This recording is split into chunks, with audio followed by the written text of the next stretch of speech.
two congressmen who could not be more supportive of our community, Jerry Nadler and Congressman Anthony Weiner.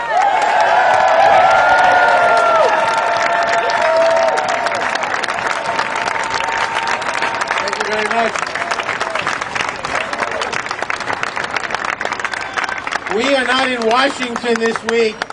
We're here this week because Congress is in recess because of the 4th of July, Independence Day.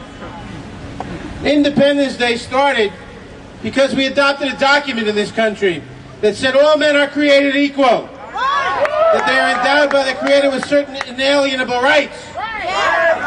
The history of this country can be largely read as the history of giving meaning to that phrase and expanding what it means when it says all men are created equal. In 1776, it certainly didn't mean women. It certainly didn't mean black men or women. It certainly didn't mean Native Americans. Well, now, at least legally, it means black men and women. At least legally, it means generally women. At least legally, it means Native Americans.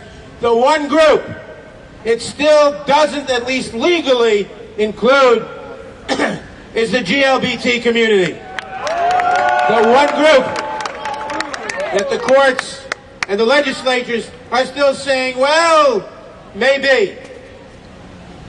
But the direction is clear. It's not inevitable, but it's clear. I stood here a few years ago, probably with many of the same people in this crowd, and we were very upset at the Bowers versus Hardwick decision upholding the sodomy laws. A few years later, the Supreme Court said, no, we were wrong, and changed that. This too will change.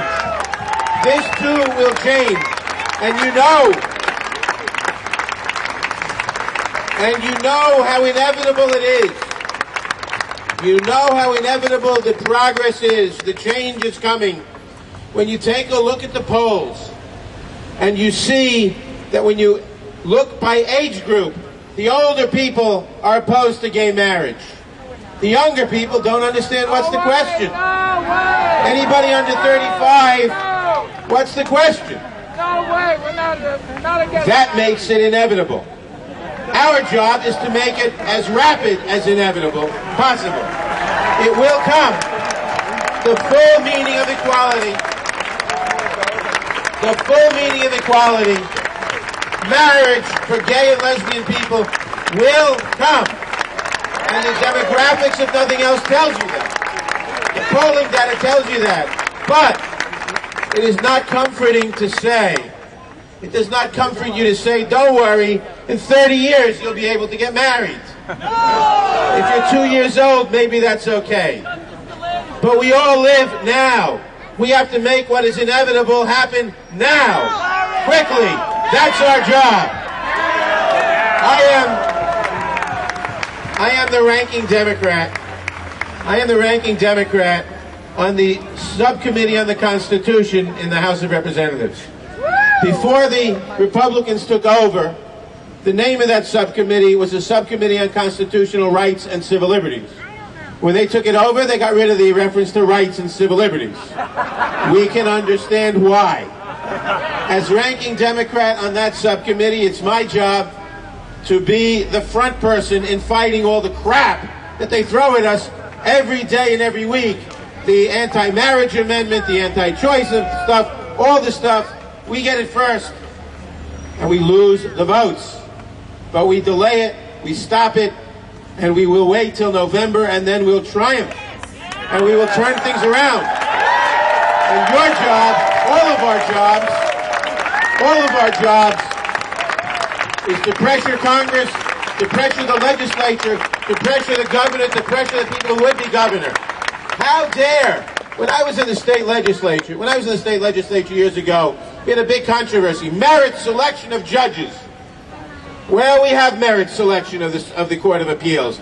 The governor appoints the court, the judges, from a panel. Some merit. Some merit. I suspect that if we had elected judges, we wouldn't have gotten that decision. We have to make sure, we have an election coming up. We have to make sure that we get commitments from anybody who wants to be any elected official. You will not appoint, you will not vote to confirm any judge who does not talk of this decision with disgust. You will not appoint,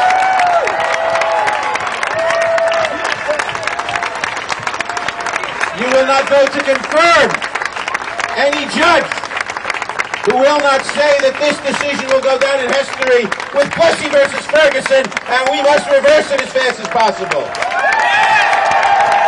You will not vote. None of us will vote for any candidate for Congress or for any candidate for the legislature who will not vow to support this decision, as bad as it was. Didn't say that you couldn't have marriage in New York.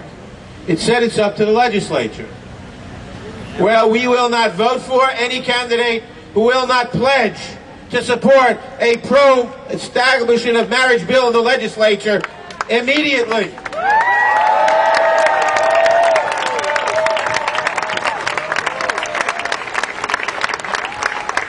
The victory in this fight is inevitable. The speed of that victory, whether millions of people have to live without that victory for a decade more, that is the question before us. That's what we have to steel ourselves to combat. That's the fight we will win. Thank you.